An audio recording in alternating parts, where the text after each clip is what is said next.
Good morning, YouTubers. So I wanted to talk about a low brake pedal. Do you know if you have a low brake pedal? Is your handbrake excessive? Is your parking brake pedal excessive? Do they even move? Does your handbrake move? Does your parking brake pedal move? These are all signs of something going wrong if they don't feel right. So your parking brake handle should only be a couple clicks, not click. Your pedal's the same thing for your parking brake. A couple clicks, that's it, not click. And it should actually hold the vehicle. There are signs that there's things wrong with your parking brake system which could necessarily affect your brake pedal. Depending on your braking system, if you have a drum brake setup or if you have a four-wheel disc brake setup, is the parking brake incorporated into the back caliper? Is the parking brake system electronic incorporated into caliper? Is the parking brake system underneath the rear rotor? But primarily a low brake pedal that you use to stop the car could be from many things. Misadjustment somewhere, seized slider pins, seized brake pads. It could be seized caliper piston or pistons. It could also be blistering brake hoses where fluid's passing through and bubbling inside the hoses. It could also be an internal bypass in the master cylinder or ABS unit. So a lot of variables go into a low brake pedal. It also could be excessive moisture buildup in your disc brake system, or it could be a misadjusted master cylinder push rod from previous installation. Maybe the car was in an accident. So many variables. Maybe you did a brake job or someone did a brake job. They introduced air into the system. They opened the bleeders to push the calipers back for some reason or another, and then didn't bleed the brakes afterwards.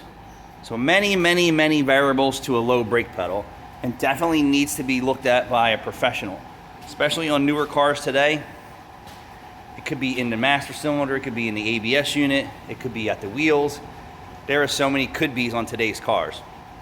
But if you have a low brake pedal and you have a low mileage vehicle, I'm gonna say 30,000 miles, something's going on. Do you spend time with your vehicle off-road and in the water, salt water? Things could be seized. I'm not gonna give you a definitive answer on it because so many variables for a low brake pedal condition. If your master cylinder is low and you know that your brake pads are brand new, that fluid is going somewhere, so it needs to be identified.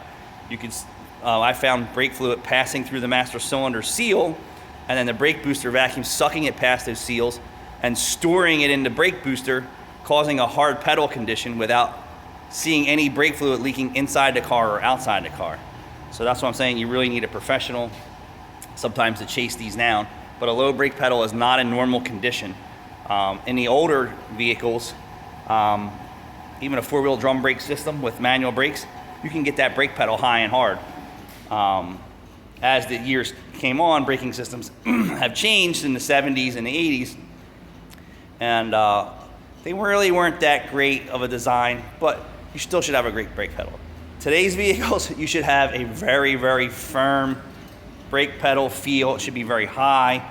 The ABS unit and active brake systems have so much circuitry and knowledge and technology in there to help you stop the vehicle quickly. So if you're feeling that it's low by you applying the brake pedal, well, your ABS unit and your traction system and all that stuff really isn't going to be that effective because the performance has changed. Something is altered, or something's not right, and something's not the way it's supposed to be in the braking system. So if you're a mechanic and you have some skill, take a look at some of those areas. If you're not, definitely see a professional. Thanks for watching.